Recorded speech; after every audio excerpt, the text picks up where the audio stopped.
The X-Zone Radio Show with Rob McConnell is largely an opinion talk show.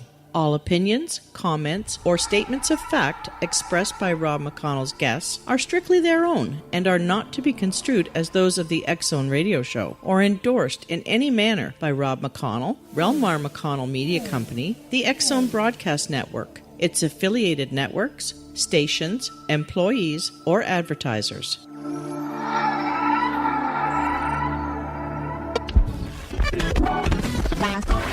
All Hit Radio.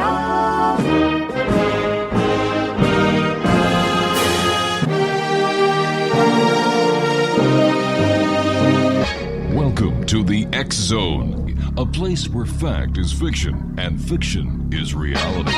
Now, here's your host, Rob McConnell.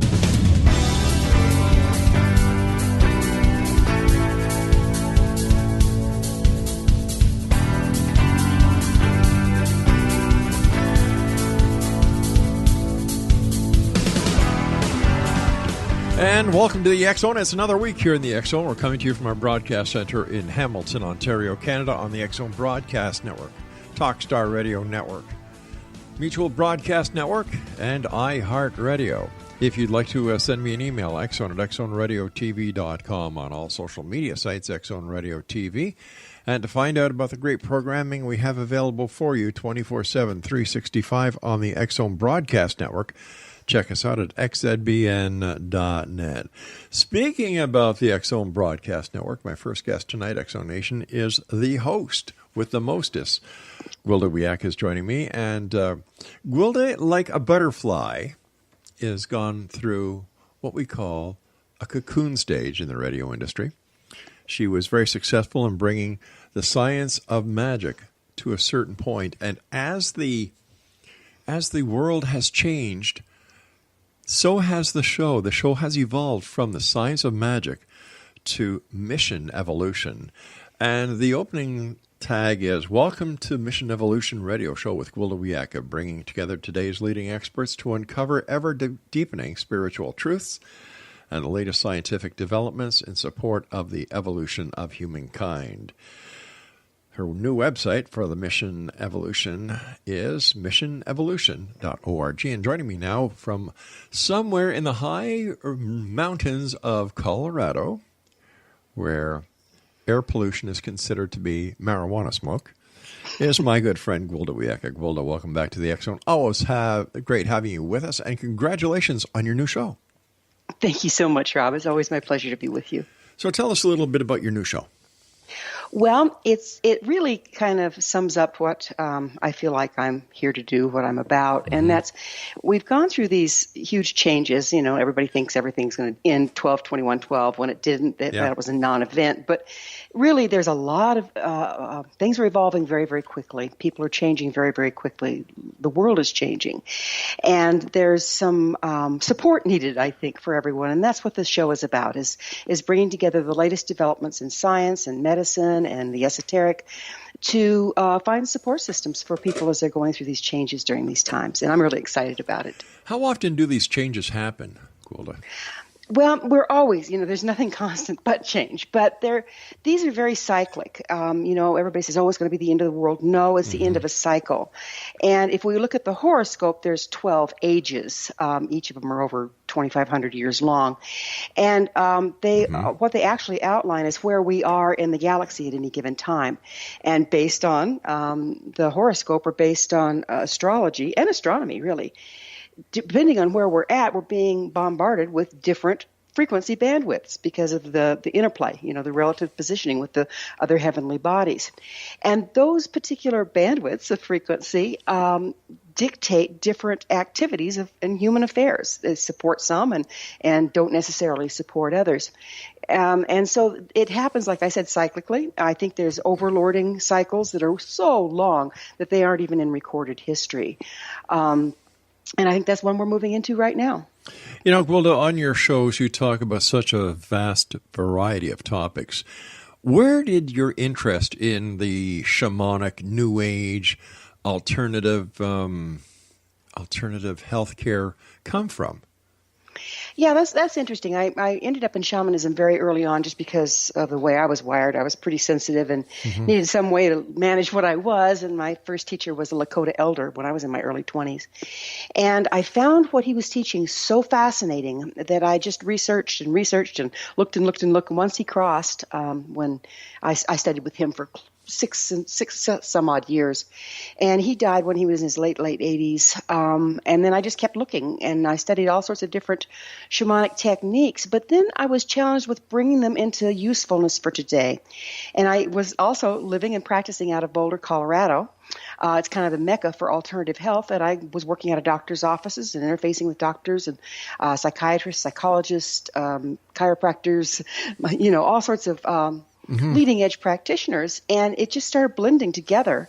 And I started realizing, well, we're going through a lot of changes, but there's a historic way of dealing with the times of change, and it goes clear back to my first teacher in shamanism. So I started bridging the two together with some pretty amazing results. Now, do you think, based on your very own life experiences, as well as the people that you interact with on a daily basis, that when we are born, there is a script, a journey that has been predestined for us? I think that to a certain extent that's true. And as we've moved through these slower moving times, things have become more physical and less energetic. They've become more solid. It's been slower moving times. Everything's moving slower. Everything's more dense.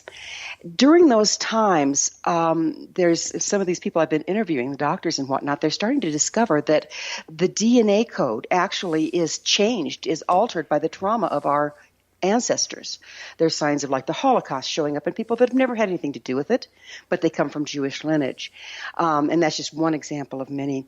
So I think that throughout the slower moving times that we have actually become a little predestined. I think that's what supposed past lives are about.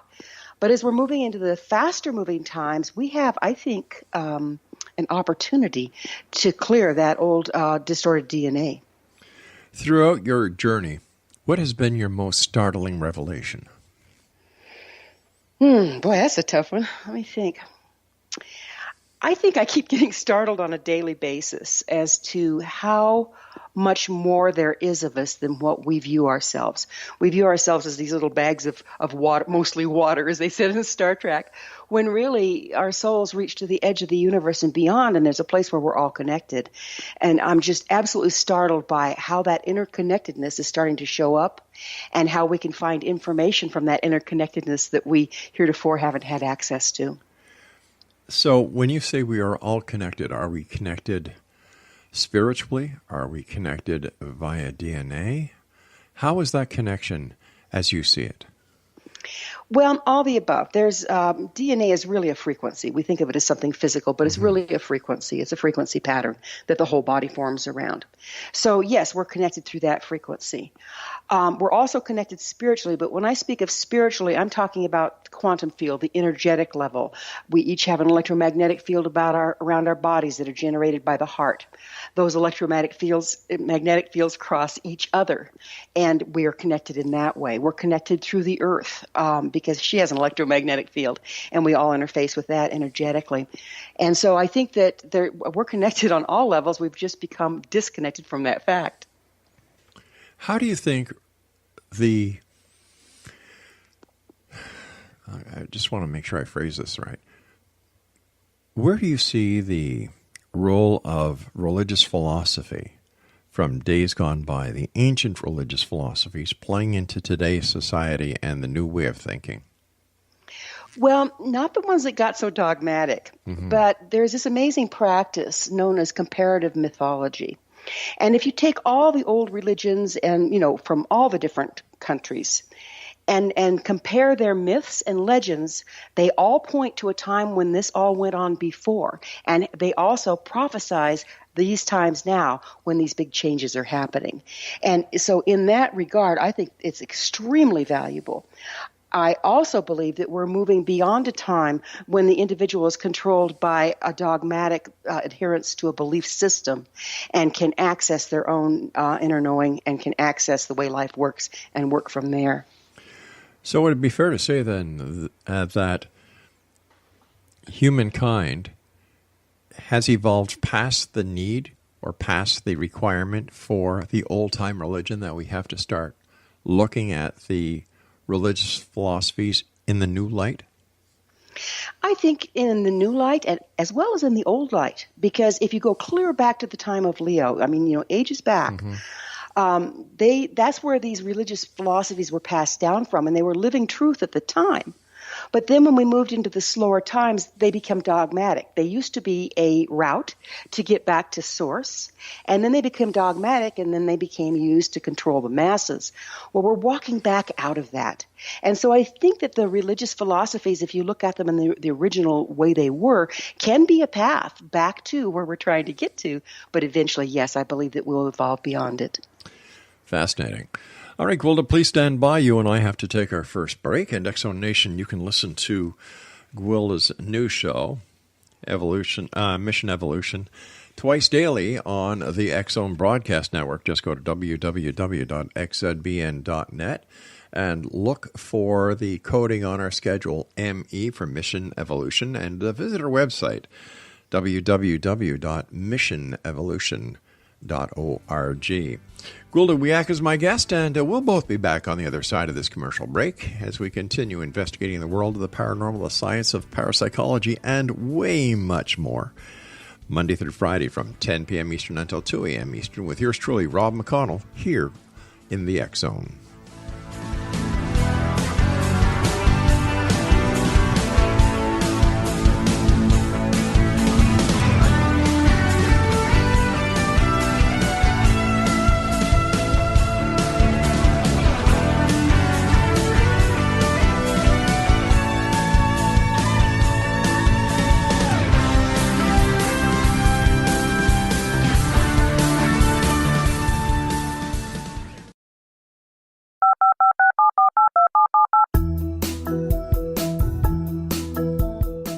Did you know that when you're on the road with limited data or Wi-Fi, you can still listen to the X Zone Radio Show with Rob McConnell, The Science of Magic with Gwilda Wiyaka, X-1, Dimension X, Space Patrol, and every minute of the X Zone Broadcast Network by calling 213-401-0080, courtesy of Audio Now. No smartphone, app, or internet needed. It saves your data plan, and it's free if you have unlimited minutes. Call 213-401-0080 to listen on any phone, anytime, anywhere. Remember 213-401-0080 for the best of the paranormal, parapsychology, and sci-fi radio programming anywhere, 24/7, 365. You have heard of the X Zone? Now watch it on Simul TV, plus 500 video games, live TV channels, free video on demand, worldwide, and more. Does this sound like tomorrow's television? Well, it is, but you can have it today, right now. It is Simul TV. Simul TV offers what the others only wish they could provide. 15 exclusive channels like X Zone, sci-fi, and horror. We are worldwide. No other provider offers that. 500 built-in video games. No need to have an extra expensive system. We have them included. Free video on demand. Live streaming events from around the world. Interactive online network, and much more. Tomorrow's TV today. Simul TV. Sound too good to be true? Well, it's not. You can have Simul TV today. Sign up at simultv.com. Do it today.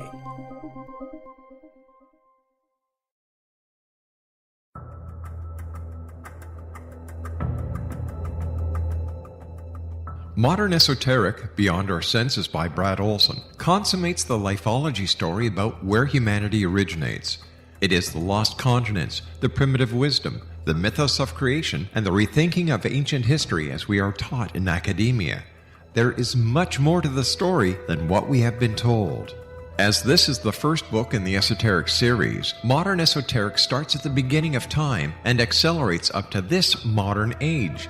Future Esoteric is book 2 in the series and takes a forward-looking position ahead of today with an open and honest examination of the ET issue and various unexplained phenomena. To discover the writings of author Brad Olson, visit www.bradolson.com. That's www.bradolson.com.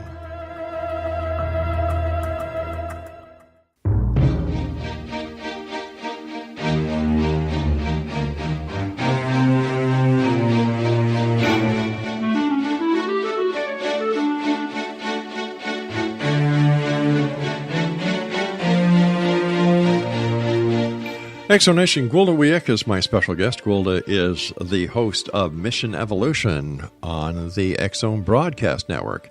And you can listen to Gwilda 7 nights a week, or 7 days of the week. Let's put it that way, because some of her shows are on during the day, others are on during the night.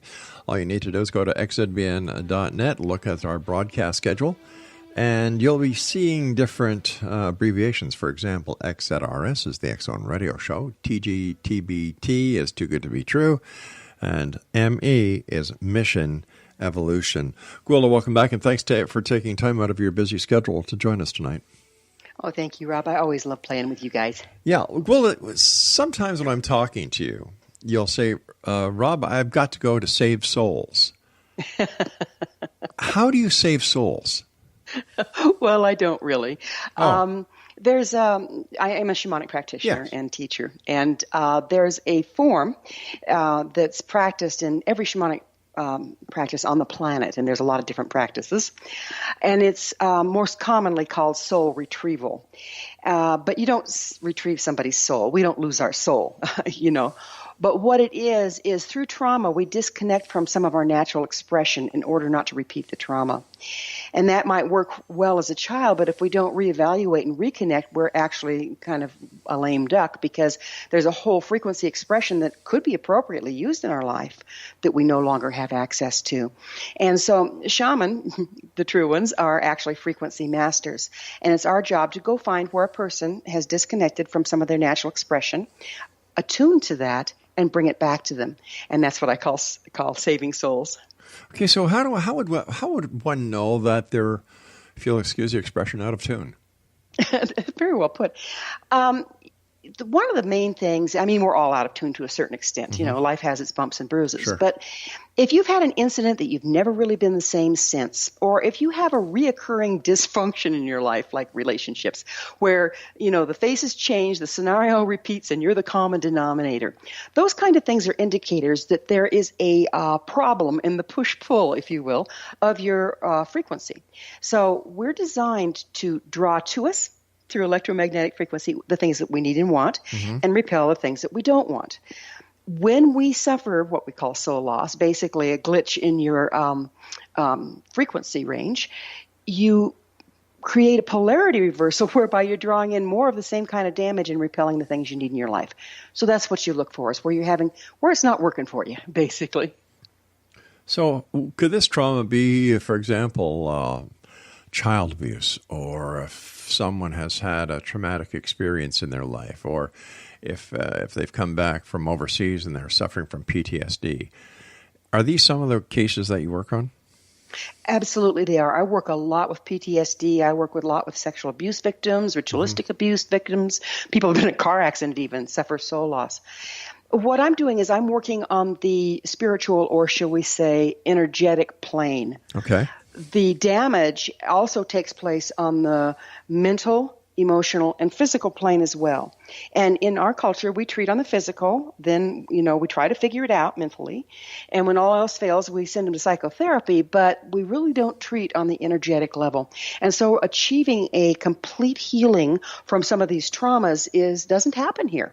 And that's where I work, is on that level. So if someone is going to psychotherapy for a problem and the problem is reoccurring, and we've heard this before, that people who go to psychotherapy, they go from one doctor to the next because the problem is never solved. How would you, as a shamanic practitioner, be able to do what a psychotherapist can't? And I don't mean to ask you that question to be catty or anything else, because I know the work that you do, but I'd like for you to explain to our listeners how you would do it. Right. Well, the thing of it is, a psychotherapist works in the mental, emotional realm. And some of them, like working with EMDR and this and that, are starting to bleed over into the energetic realm. But that's not their job to treat on the spiritual realm, on the frequency realm. It's not my job to psychoanalyze people. Gotcha. Okay? It's not my job to be a medical doctor. It's my job to work in the frequency realm. And so we kind of have to work together. And what I do is, if I have someone that's been going from psychiatrist to psychiatrist, I get with their latest psychiatrist and make sure that they have that support. Because this work needs to be integrated, okay? Yeah. I can change the frequency, but it won't show up as a difference in their life unless they integrate it through the mental, emotional, and physical realms. So if a person comes to me and they haven't done any of the mental, emotional, and physical work, I'll usually refer them back out, because you have to have a lot of processing in place to be able to bring this on through. So while I'm the last stop for the desperate, I should probably be the first stop in some cases, like right after an accident or a trauma. But on the other hand, when somebody has a long history of trauma, I have to make sure they have a really good support system in place so that they can integrate the work I bring in. So basically what you do is you fine-tune the person by bringing all their frequencies into the right level. Because I would imagine that if a frequency is too high or too low, it's going to put that person off of their keel. Exactly, and this is one of the misgivings I have about some of the New Age concepts. They go higher and higher. It's not about higher, it's about balance. And so we have to have balance. And if we don't have our feet on the ground, no amount of high vibration is going to solve any of our problems. We have to really look at all levels and have all levels in a state of balance.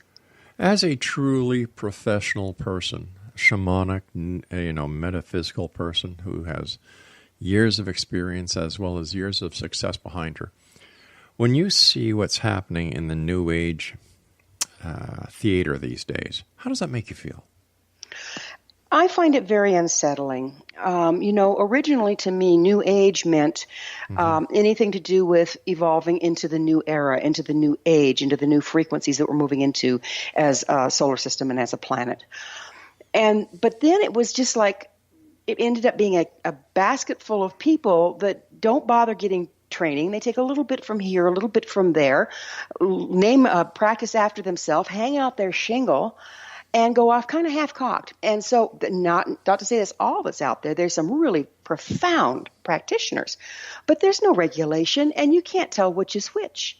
And I think that it's kind of become an excuse for not getting the training that you need to do a good job, no matter what arena you work in. That must be very frustrating for you and the students that you have who graduate from the courses that you give.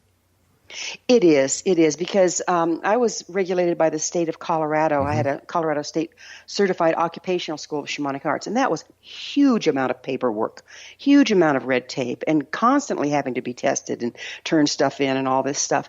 And parked right next to me would be somebody that didn't have any of that and professing to do the same kind of work or give the same kind of teachings. And I didn't mind if the quality was there, but it was not. But there's no way people could tell the difference. So with the internet being so full of crap, as I like to put it, when I'm talking to a lady, how does somebody know who to go to and what their qualifications are and if they are, in fact, credible? That is a difficult one. But, you look at the bio.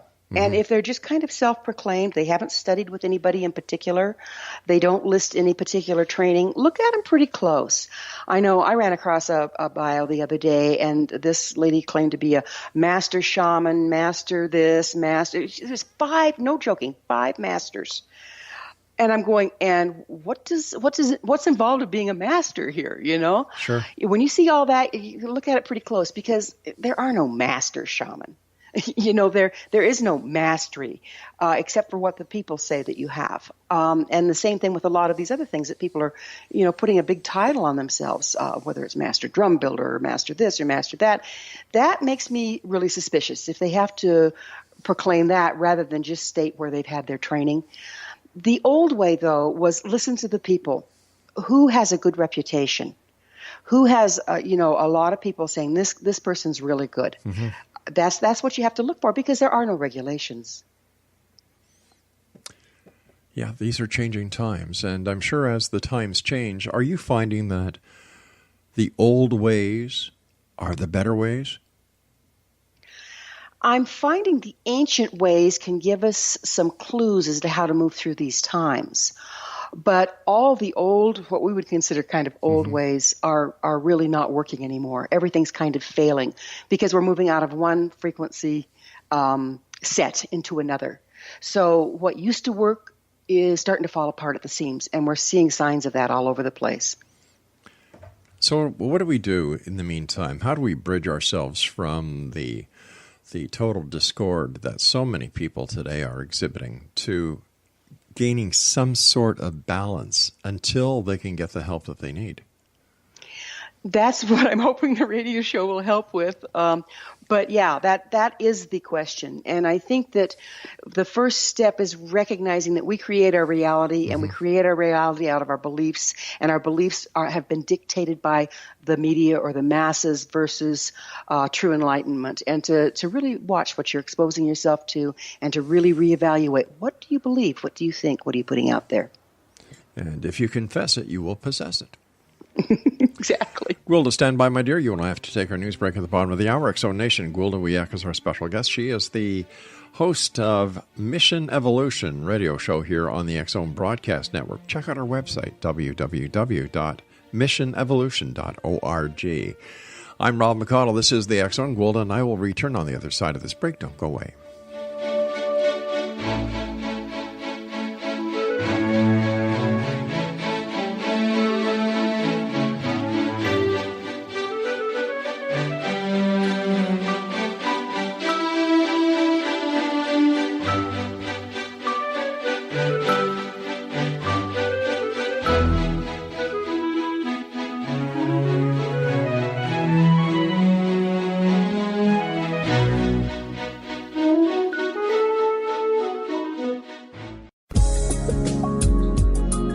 Broadcast studios in Hamilton, Ontario, Canada, to the world and beyond. You're watching the X-Zone Broadcast Network, www.xzbn.net.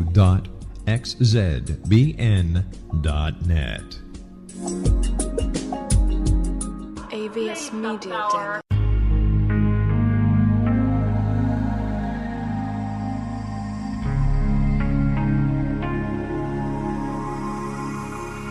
The scientist and the mystic have been on an age-old, relentless search with one thing in common. They seek truth. Their paths converge in the 40,000-year-old practice of shamanism, an ancient science delving to the quantum level of life, facilitating healing, manifestation, and evolution. I'm Gwilda Wiyaka, the founder and director of Path Home Shamanic Arts School, a unique Colorado State certified occupational school training shamanic practitioners and teachers. We also provide classes for empowering personal lives through shamanism. Our certification classes are in week-long segments enabling international participation, and online classes and long-distance shamanic healing sessions are available. Come discover the science of magic in the limitless world of shamanism. www.findyourpathhome.com.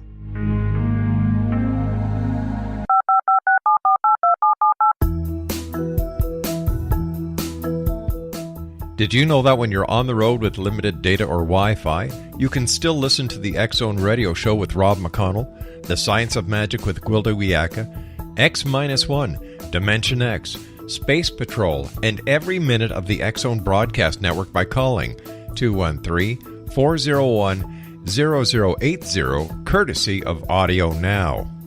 No smartphone, app, or internet needed. It saves your data plan, and it's free if you have unlimited minutes. Call 213-401-0080 to listen on any phone, anytime, anywhere. Remember 213-401-0080 for the best of the paranormal, parapsychology, and sci-fi radio programming anywhere, 24/7, 365.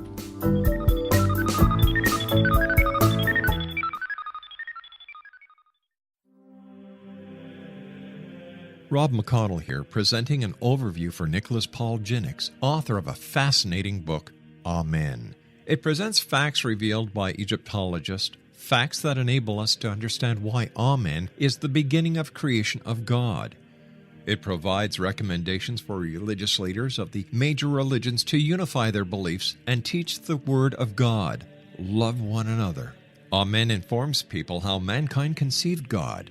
It was the Egyptians that developed the concepts of a soul, a hereafter, and Son of God. And finally, after the worship of many gods, they conceived the belief in one universal God, the maker of all there is. For more information, visit www.futureofgodamen.com. That's www.futureofgodamen.com.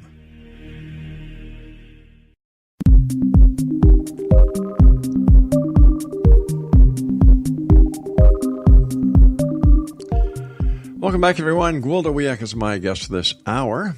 Her website is missionevolution.org. Gwilda is the host of the Mission Evolution radio show. And Gwilda, I must hand it to you that you're doing such a great job. It's always a pleasure working with you. Oh, thank you. Thank you. We do have fun, don't we? Oh, we sure do. One hand washes each other, two hands wash the face. I love hearing about your Lakota teacher. How did you find him, or did he find you, or was this something that was, if you'll excuse the expression, was written in the stars, destiny? It's an interesting story. I was going to college, actually, and I was in stateside. I was going to the college, University of Wyoming, actually, at the time. And I was working myself through college, which I always did. I always paid my own way. And I had a part-time job as a waitress in a truck stop. And it wasn't a 24-hour truck stop. We'd shut it down at the end of the night. And I was closing it up one night, and I had the door locked and the close sign on, and I was cleaning stuff up. And this Native American couple comes to the door, and this was I'm giving away my age, but this was before cell phones. There was payphones, and there was a payphone inside. And he explained to me that their truck had broken down, and he wanted to call his brother to come get them. So I had them come inside. And then they made the call, and then they went to go stand out in the rain again. And I'm going, you don't have to do that. I've got plenty of time here. Why don't you just sit down? And they sat down, and then I had a piece of pie that I just throw out at the end of the night. So I cut it in half and gave it to them. And I had some coffee left that I was just going to throw away. So I gave that to them. And they just sat there real quietly, and the brother pulls up in a pickup after about, 45 minutes. And he gets up to walk away, and he walks up to me, holds his hand out. I thought he was going to shake my hand. And I put my hand out, and he puts a folded-up napkin in my palm. And he said, there'll come a day when you need this, use it. And turned around and walked away. That was strange. So I looked at it, I opened it up, and there on those tables we used to have pencils. Oh, yeah. Yeah, I remember that, and little game boards, and you could write the pencil. Well, he had taken one of those pencils and scritched out a phone number. And I didn't think much of it. I stuck it in my purse, but I was really starting to go through it. This was the 70s. Everybody's doing drugs around, and I was getting contact highs because I'm so sensitive. And my adrenals were burning, and I was just really burning out from all the input. And one day I was at my wit's end, and I was going through my purse, and I found that, and I gave him a call. And he trained me for, like I said, over 6 years. I'd go to the res there. He was Lakota, but he was on a Navajo reservation at the time. He and his wife were. And I'd go there, and I'd bring coffee and bring gifts, and he'd train me. And it was pretty amazing. What was the most significant lesson that you learned from your Lakota shaman teacher? He told me that there were certain people that could carry an imprint or an upgrade or a something. He always used a Lakota word that I don't know what it was. That the ability to do so was fading, and there was fewer and fewer and fewer people that could do it. But that we needed to pass it forward for the times to come. And he said, I can teach you my way, but then you have to learn your way, because what you need to bring is for your people, not for mine. That was the most profound thing to me, and I've been puzzling over that ever since, and just starting to understand what he was saying. It seems that the members of the First Nations, both in the United States and Canada, and I'm sure other parts of the world, the Aborigines, for example, in Australia, have such a simplistic yet powerful way of looking at life. And I cannot understand for the life of me why those who have come into the land of the First Nations have never given the First Nation members or the Aborigines the respect that they deserve. Do you think that they were actually afraid of them at one time? Oh, I know they were. All of those people that you mentioned were shamanic based. They were earth based, shamanic based, well, star based. All of them also believe they came from the stars. And energy wise, they probably did. Being able to commune with the energy from the stars, I think is what I'm trying to say. Yeah. And one of the first things that any conquering nation does when they enter into another country or community is to destroy the holy people, because the holy people empower the individual, and they're afraid of that. And particularly when we started moving in over here, we were already steeped in dogma. And the connectedness and the knowingness of the shaman and the Native American people, the First Nations up in Canada, the Aboriginals in Australia, and it goes on and on and on, was a definite threat to that way of life, because it was so narrow and so dogmatic. They had to destroy it rather than embrace it. So it would seem that one religion destroys another. Well, there's Native American religion, but shamanism is not a religion. No, I was talking about, for example, when the Europeans came over to North America. Christianity was the big thing. So, of course, if you weren't a Christian, you weren't considered to be part of the fold, and if you didn't convert, you were just eradicated. Yeah, well, it was the same thing in Europe with paganism. Yeah. Even the Catholics even changed their holidays to line up with the pagan holidays, trying to convert people. And the ones that didn't convert, well, then we know what happened there. Yeah. What is your take on Wicca and witchcraft? Well, my take on the original versus my take on what's going on out there now are quite different. I think that, like shamanism, Wicca and witchcraft originally were organized sets of rituals that help the individual manage matter at the quantum level, help the individual become a frequency master to do the healing on the energetic level. But like everything else, as we went into the long dark, the rituals became the point rather than the vehicle, and the rituals became worshipped, and it became dogmatic, and now it's like everything else, it's limited. What is the long dark? That's a term that I use. I call it the long dark when the solar system is in a slower moving time, and this is a cyclic thing.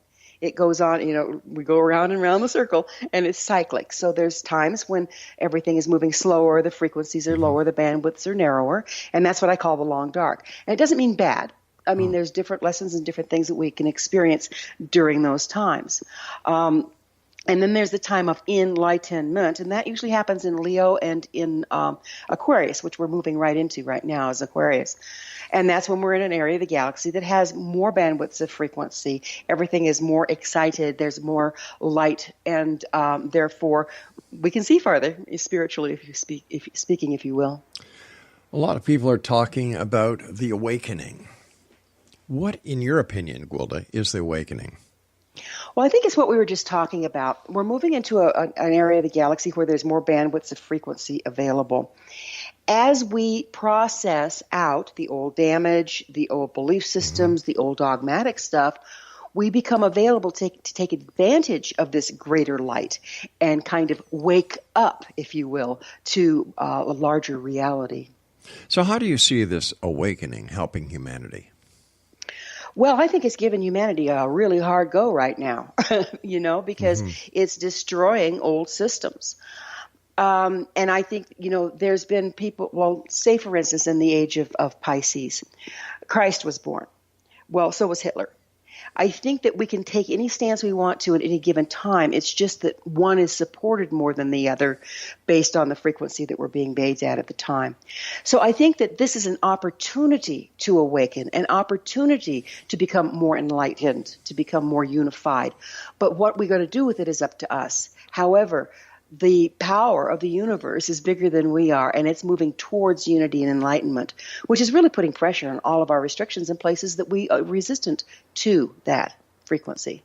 It almost sounds as if, using the example of Hitler and Jesus being born in the same, age? Mm-hmm. Same age.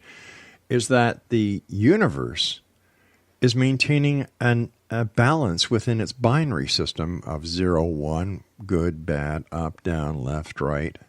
So Jesus being good, Hitler being bad. Do we see other examples of this? Oh, I think it's throughout history. Mm-hmm. But I'm glad you mentioned the binary system, because what's happening, and this is what the Mayan calendar represented, or the Mayan pyramids, is where it used to be in the slower ages, you see the bottom of the pyramid, it's real long. It's divided into the same number of time zones as the top of the pyramid that's very narrow. So where it would take generations upon generations to move through one frequency expression, now we're moving through them in less than 17 days. So the binary, positive, negative, is getting closer and closer and closer together, and that's why we're getting closer to unity. Nothing's going to work if we totally unify. Everything in our body depends on that, polarities. It's not that we're abolishing polarities. It's just that they're getting so much closer together. It's like shifting life from still life photography to a flip book, and then eventually to moving pictures. So is this what we're finding out is the basic cause of all the uncertainty, is that we're getting closer to this frequency that because we are not centered or grounded, we are basically suffering from an internal frequency shift? Absolutely we are. Think about the old jalopies that at 30 miles an hour it felt like you were going really fast, and try to imagine jacking those up to 100 miles an hour. Things are just going to rattle apart. But at the slower frequency, the things worked fine. Or right. The crop dusting airplanes with the bi-wings. When they were great until you started trying to break the sound barrier, and then they rattle apart. That's what we're going through. Stand by, Gwilda. You and I have to take our final break, and X Zone Nation, Gwilda Wiyaka is our special guest this hour. And Gwilda and I will be back on the other side of this break as we wrap up this hour here in the X Zone with yours truly, Rob McConnell. And don't forget, you can always get a complimentary copy of the X Chronicles newspaper. You can read it online or download it at www.xchroniclesnewspaper.com.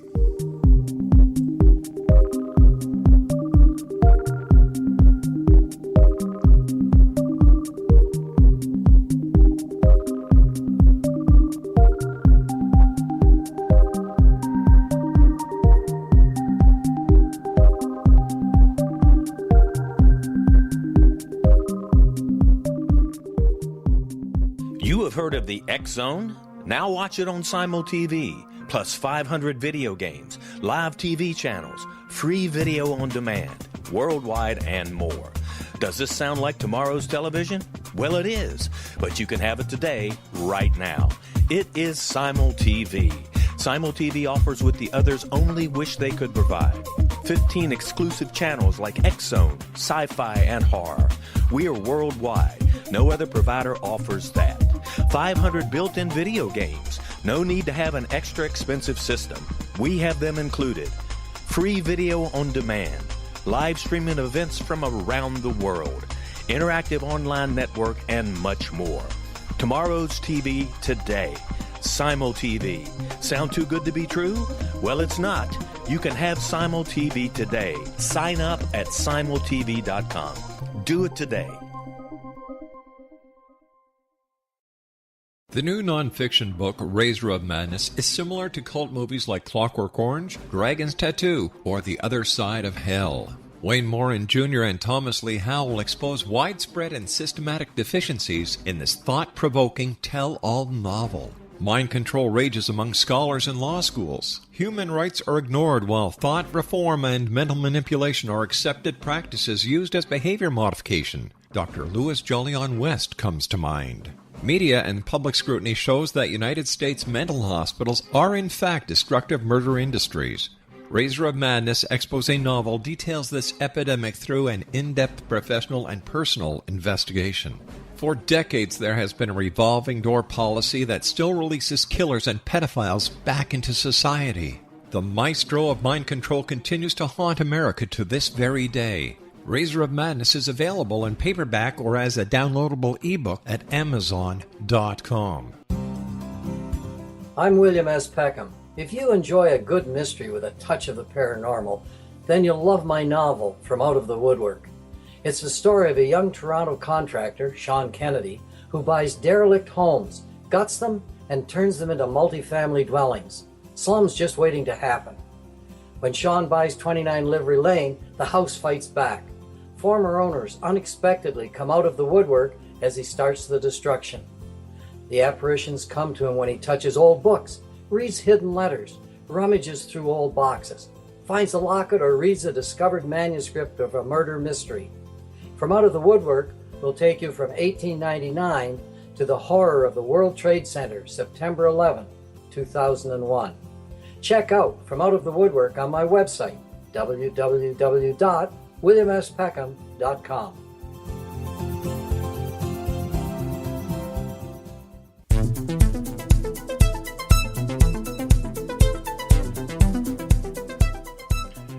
Gwilda Wiyaka is our special guest of this hour, X Zone Nation. Gwilda is the host of Mission Evolution Radio Show here on the X Zone Broadcast Network. And to find out when you can tune into Gwilda on the X Zone Broadcast Network, just go to www.xzbn.net. Scroll down a little bit, and you'll see our broadcast schedule. And Gwilda's code on our schedule is ME for Mission Evolution. First of all, Gwilda, great having you on the show. And I must say, it's always a great pleasure having the opportunity to speak to you both on air and off. And thank you for all the wonderful work you do. Oh, thank you, Rob. Thanks for everything you're putting out into the world. Oh, I can only try, but I've got to hand it to you. You're doing a great job. Oh, thanks. Okay. Here's something I don't think I've ever asked you. Do you believe that there are extraterrestrials coming to this planet in little flying saucers from the other side of the wherever it is? Not exactly. No, I don't. I think that our view of ETs, if you will, is so limited. And to be ridiculous, to be absolutely ridiculous. Is there other intelligent life in the universe?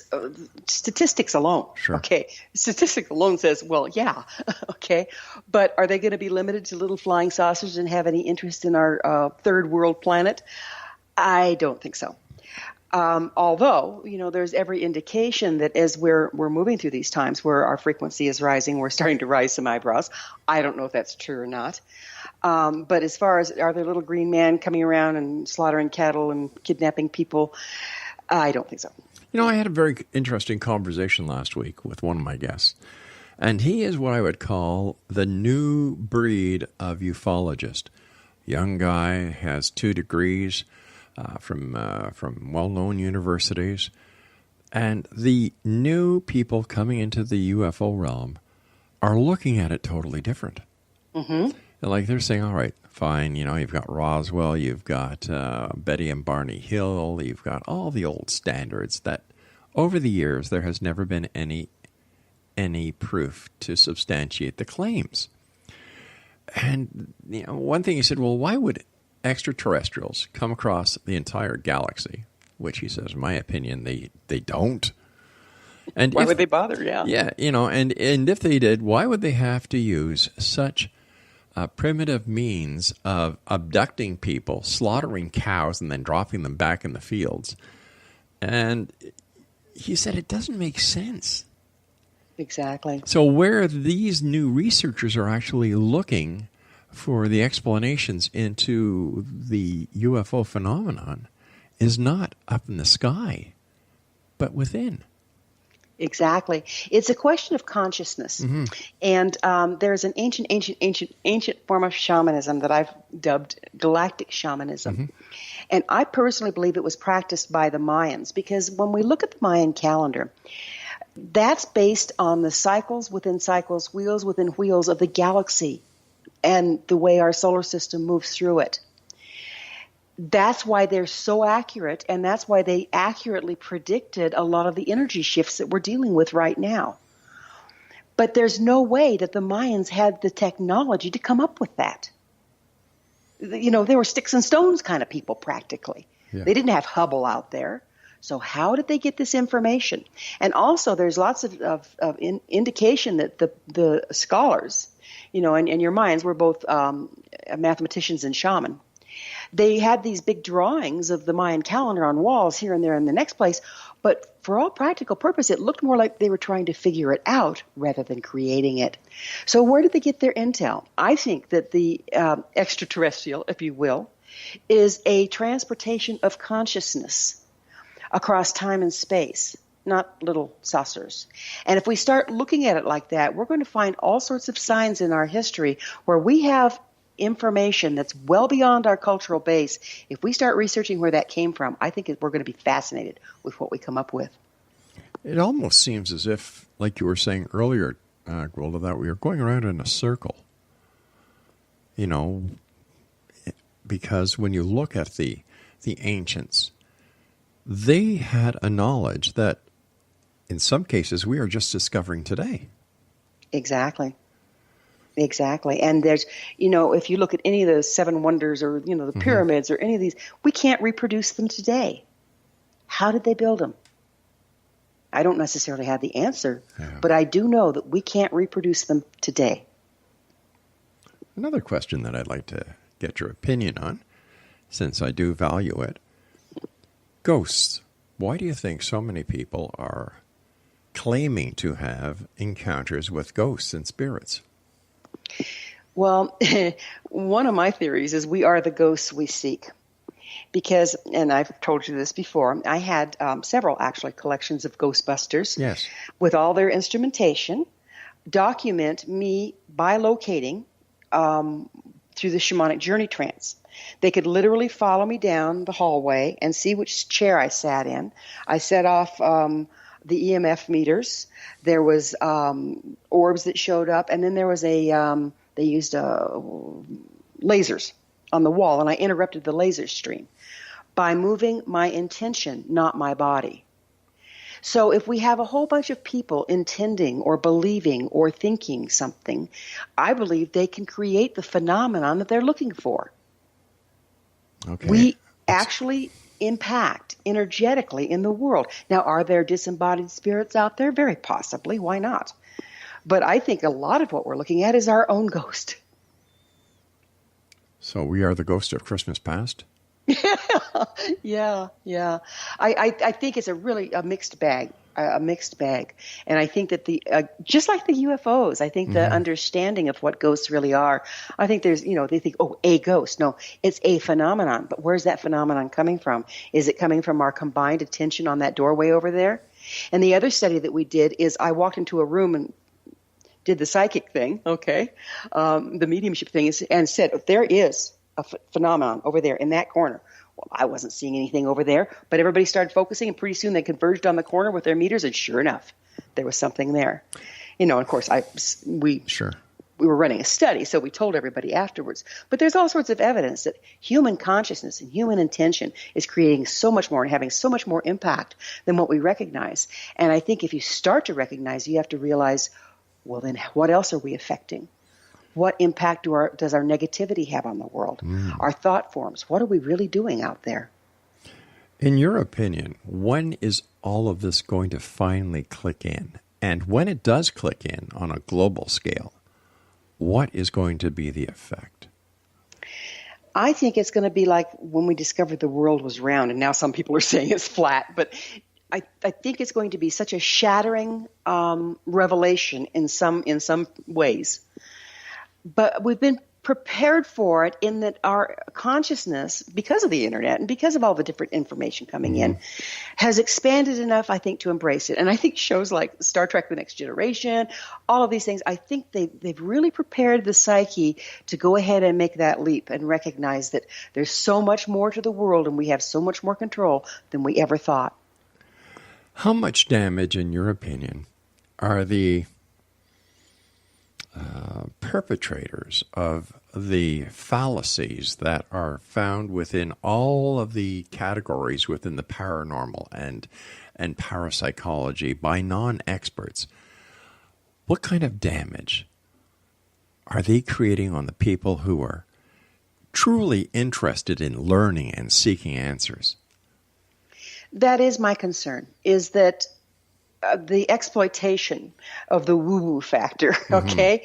And I've always taught my students, be very careful, because if you can go in and tell somebody what cowboy pajamas they wore when they were 4 years old, all of a sudden you know everything, and you don't. So you have to be very sure that people understand what you do know, what you don't know, what your limitations are, what might be metaphorical, what might be literal. And the people that are just using a little bit of woo-woo factor and then exploiting people for money, I think it's criminal. I really do. It just disgusts me. And then there's the psychological damage side. Oh, yeah. And you and I have talked about this. I've heard you talk about this with many of your guests when you were doing the Science of Magic, by the way, which is still available on the scienceofmagic.com or net? Net. Mm-hmm. Yeah, all of your shows are still there, and I know people are still going to them. Right. Some great guests, and I remember, I will not say the name of the person, but you put their feet to the fire when it came to, what responsibility do you believe you have if you do something wrong and you cause more psychological damage to this person than when they came to you? Yes, I have no tolerance for it.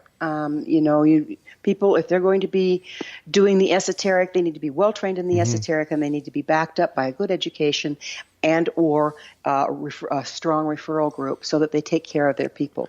All right, Gwilda, we've got about a minute before we have to say so long. I know that you are doing 2 new shows tomorrow for Mission Evolution. Who are your guests? Oh, okay. Well, I have a gentleman that's he has had a near-death experience, Kopecky. Oh, Robert Kopecky, yeah. He and I are going to work together. And then I have Nancy Harveling, and she works in energy healing and removing blocks, which, of course, we need to do a lot of in order to evolve. Excellent. Gwilda, let our listeners know where they can find out more about you and your show. Okay, at missionevolution.org. And, of course, they can listen to you on the X-Zone Broadcast Network. And, of course, you can always go back in time in Gwilda's very own time machine called The Science of Magic at www.thescienceofmagic.net. Gwilda Wiyaka, we love you here in the X-Zone, and we look forward to the next time you and I chat either on my show, in your show, or sometime in between. Take care, dear. Thank you, dear. All right, X-Zone Nation, Gwilda Wiyaka has been my guest this hour, You ready? missionevolution.org and www.thescienceofmagic.net. I'm Rob McConnell. I'll be back at 6.5 minutes past the top of the hour. Don't go away.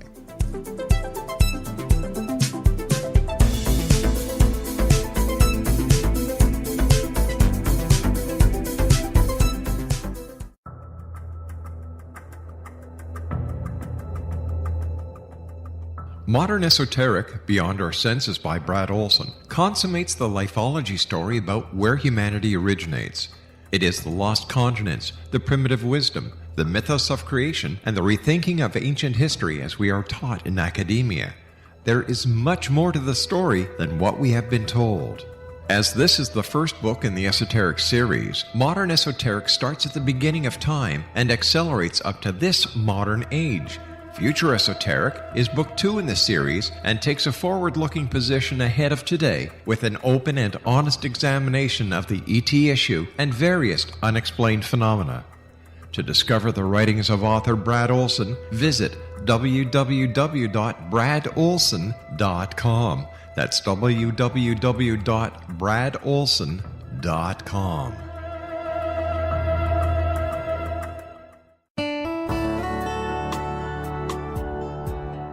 Are you or is someone you know struggling with addictions, depression, anxiety, relationships, low self-esteem, lack of confidence, grief, success, and prosperity?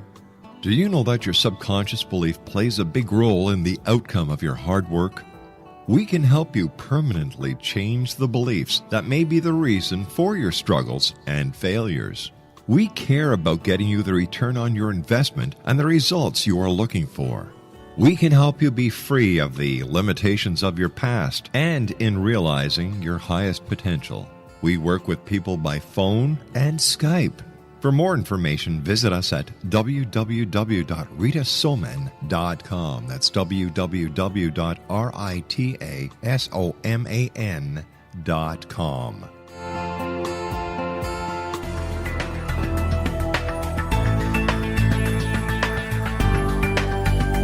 Do you think you have energy problems in your home? Do you feel better when you're away than when you're home? Joey Korn is a global leader in the world of dowsing who specializes in personal energy clearing and space clearing. He can help you create an ideal energy environment in your home no matter where you live in the world. Learn about his remote spiritual house cleaning services and much more at www.dowsers.com. You can get Joey's book, Dowsing, A Path to Enlightenment, as well as other dowsing books and tools, Kabbalah books, and Walter Russell books. Joey's work is really amazing. Go to dowsers.com right now. That's DOWSERS.com or call 1-877-DOWSING. That's 1-877-369-7464.